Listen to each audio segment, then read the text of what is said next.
All right, welcome to the Spoiler Kings. My name is St. Kramer. I am with Brandman Brandon, Brian the Grizzly, and we're here to talk about the new Netflix Russo brothers film, The Electric State. It's on, like I said, on Netflix. You got main characters Chris Pratt and 11, what Millie Bobby Brown is in it, and then a Mhm. bunch of voice actors for all the Everybody else. robots. Yeah, and we'll get into it because they go. Yeah, was it Stanley Tucci? Wasn't he Mhm.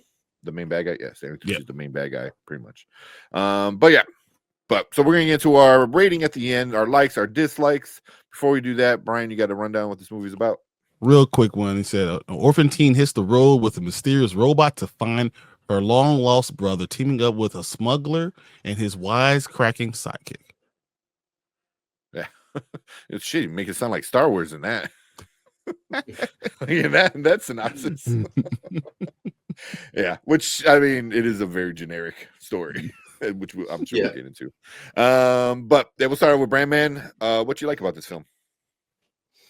I liked the I liked a lot of the visuals. I liked Mhm. that they did use some practical effects, it seemed, for the robots, at least at times. I liked I thought the acting was competent. I thought I thought Millie Bobby Brown, did fine. Chris Pratt does fine. He's pretty cozy in this type of character Mhm. at this point in time. Thought he did fine. Um, thought the voice acting was pretty solid for the robots. I think that it was just long enough. I never felt like it really wore out its welcome. Yeah. Uh, How long was it? and yeah, I'd say that was it. I didn't think it was the train wreck that all the critics and reviewers were saying it was. I thought it was fine. Yeah. You know, I I mean, we'll get into the Rotten Tomato scores later, mm, but damn.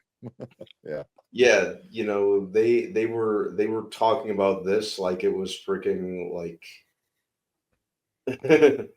they were talking Like about it's it like Madam Web.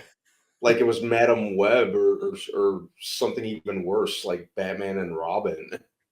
Um, I didn't think it was like this disaster that they were saying it was.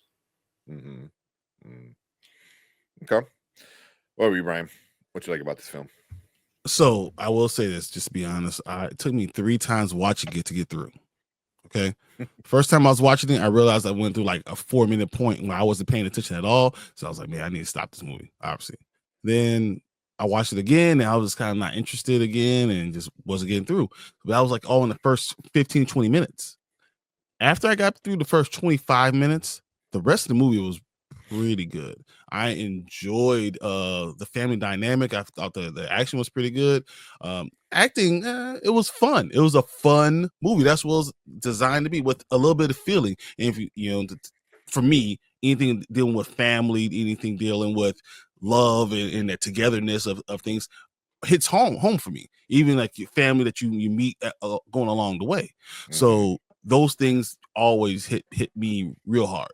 So it wasn't a train wreck. It was a lot of stuff going on, but I think it was fun. I enjoyed the journey. I enjoyed the cinematography. I enjoyed like some of the robots and the practical. It looked like those robots were really there. Yeah. So like that, all that stuff is really really cool.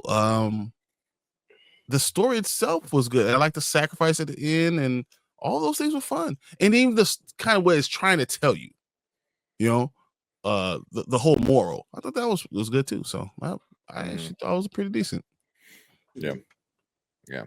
And for me, like the visuals are just really, really well done. Like Brian said, it's hard at times to like, is it CGI? Is it practical? Like they did a really freaking good job, and then they got a voice cast for these robots, from Alan Tudyk, because of course Mhm. he is in Yeah, Alan Tudyk. everything now. Um, you know, who was it? Woody Harrelson was in there. Who was it? Was it Hank Mhm. Azaria, I believe his name. in it? Giancarlo Esposito was amazing in the Yeah, movie. Coleman Domingo was in it too. Yeah, Hank Azaria was in it. He was Yep. yeah. So I mean, Rob Gronkowski, Gronk was in this freaking film. Like they got so many effing Hugh people to Kwan, come in. you know. Yeah. So I mean, they really went all out with we didn't know voices. Anthony Mackie was in it, but apparently he was a main guy. He's Who right there. knew? He's right with Who knew Herman? Who knew Yeah. Hammer was there? Like, it was, you know. Because I think who is it? Alan Tudyk was Cosmo, which would be the little yellow-headed, one in front of 11, and then the one by Chris Pratt was Anthony Mackie's voice. See, Kenny, have a good night, man. Yeah. Yep. Later, Kenny. But yeah, it was a great cast. A great cast with the CGI being really, really, really good. So, yeah, and it looked cool. It looked cool. It like, but I gotta go with what Brandman was saying. It's not that train wreck I was expecting. I was expecting just like, oh my god, I have to really kind of focus to get through this one. And yeah, by the end, I'm like, okay, wasn't like like prying, like I had to keep my eyes open, like freaking I'm drawing a blank on the reference. But yeah. But yeah, it was like Madam Web or how much you hate Craven. Yeah. What are some issues this movie had? It was just very flat overall. It just just storyline wise, and I've never read the book, but it was just very unremarkable. I think nothing really stand out, or nothing I haven't really seen that hasn't been done a lot better. I could agree with that. I thought they also had plot holes. I thought they had some leaps that you really had to take. So like Michelle Millie Bobby Brown's character, for her to just believe that this robot was her brother really easily, like within like 5 minutes, I was like, oh yeah, it must be you. I was like, what? Because he did this. I could do it too. Am I your brother? I mean, that didn't necessarily make sense. I was like, because this is a secret thing that no one else saw. We all saw it, right? Every time you did in front of everybody. So like, I thought that was kind of weird. Everyone kind of just believed people a lot. And very naive, seeming like it's just because it's a lot easier just to believe them than having to create an atmosphere that's going to make a lot more sense. And I think a lot of things that didn't necessarily make sense at the beginning. There was some overacting. I thought there was some in some scenes they're just overact like for no reason. And it was just, as you say, it was just a blah movie at times too. Even though I don't mind blah movies sometimes. Sometimes I can watch those type of movies, but every once in a while I watch a Lifetime movie, right? But it was like on that level. For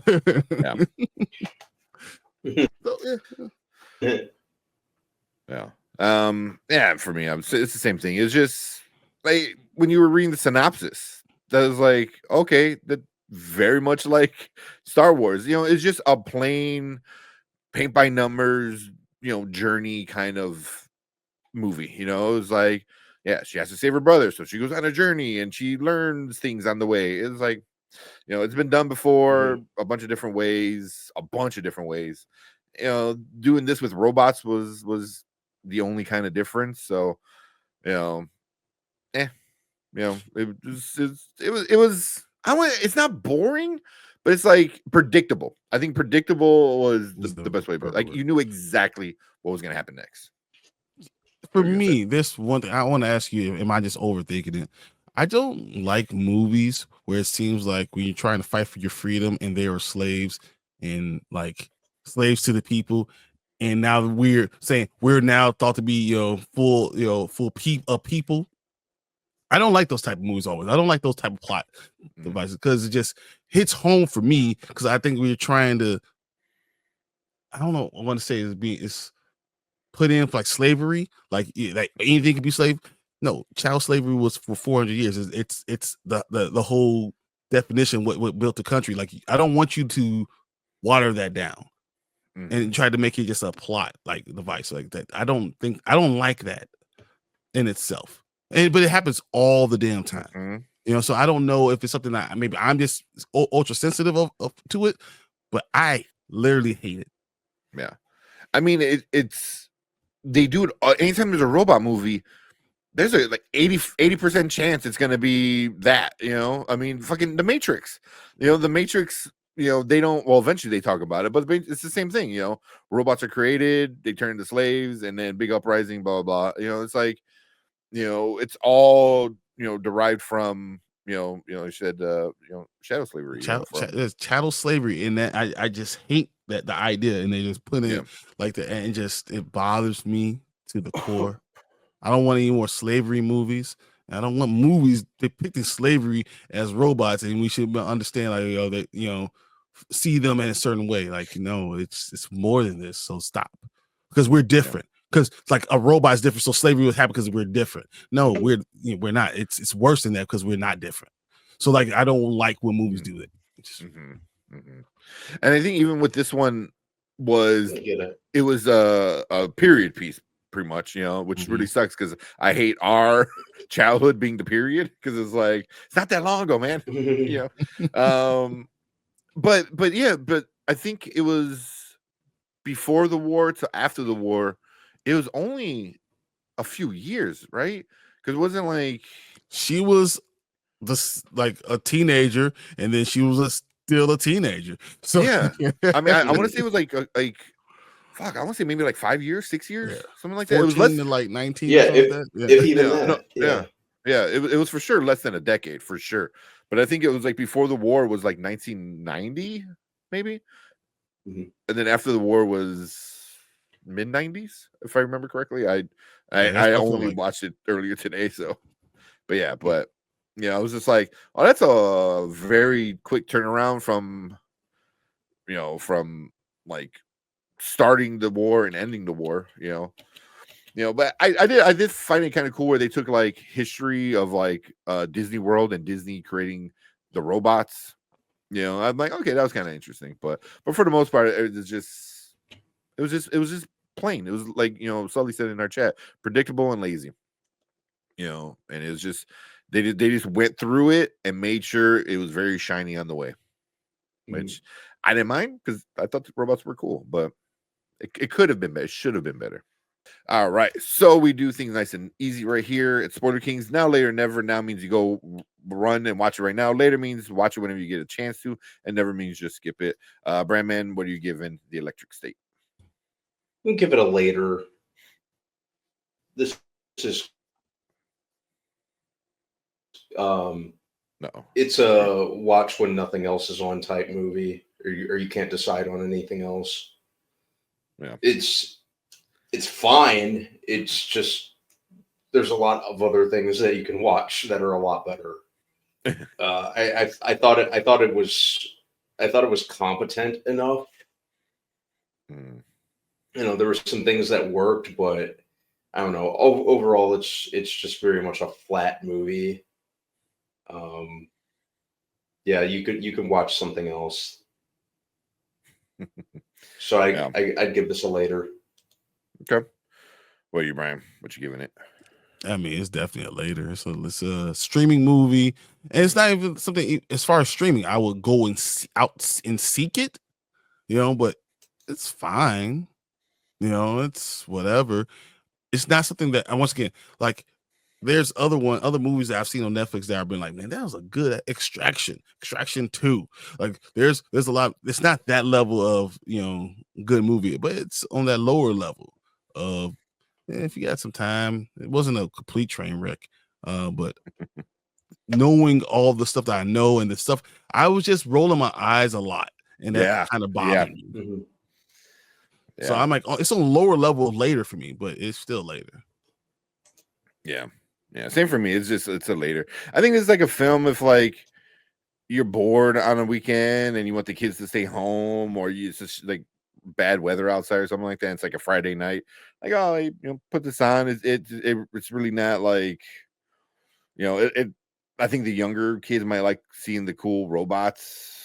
I mean, yeah, it's just like you said, it's very kind of just run play by numbers kind of journey thing, and then with the generic story and everything, seen it before, but looked cool, and I think for a Netflix movie, looking cool is is Half the enough. battle. That's half. It's half the battle. Exactly. But yeah, definitely a later. The budget for this film, Yeah. the budget is $320 million. How much That's- was in games? which is nuts. It's so much money. And I wonder if critics are mad at something like that. Like, why is a movie that costs $320 million going straight to Netflix? You know what I mean? I wonder if critics are kind of upset about, like, does that play in part of their kind of in the back of their mind? They're like always like, this isn't a $300 million movie. I mean, Yeah. when $320 million versus the end game was $356 million. So you tell me for 36 Wow. more million, I could get end game? Yeah. So- Wow. Yeah. Oh Damn. man, that's terrible. Yeah. Where did it go? I mean, visually it looked, I know where it went. It went to visuals and it went to all the casting. I mean, Helen Hunt was in here too. I mean, they had so many freaking people in this movie. Tank. Infinity War was $316 million budget. And they dusted people away. Yeah. So I don't know, man. And then there was a lot more stars in that, and they were actually acting. Yeah. No, yeah, I agree. I agree. And there was a lot of CGI Yeah. you had to do with that too. So I'm not sure. I'm not sure. I'm not sure. That's just it's a lot of money. I'm really curious to get a behind the scenes of like a breakdown of why. So They had to Yeah. give Millie Bobby Brown like $100 million for that to make. I Right. guess something. And how much of that do you think went to Chris Pratt? Oh, So a lot. he got like Had to. 75, and his hair got another 50. Then when he got the haircut, they added another. Yeah, it's just a horrible wig. Uh, But cool. I think that's about it for this one. It's just like Brandman said, it's a flat movie. It's really generic, predictable, a little lazy, but it looks good and has a really good cast. Does it make up for it? I don't think so. But we all gave it a later. We want to hear from you guys. So if you were in the live chat, let us know what you guys think about it. If you're in the replay, if you're watching on replay, leave a comment. Let us know what you guys thought about the Electric State. Make sure you guys hit that like button, hit that subscribe button. Come and join us every Monday and Thursday and Saturday when we are live and we talk about our favorite movies, TV shows, and other nerdy news. But we appreciate everyone coming in, hanging out with us. And if you are in the live chat, stick around because we're going to move on to your topics or your comments right now.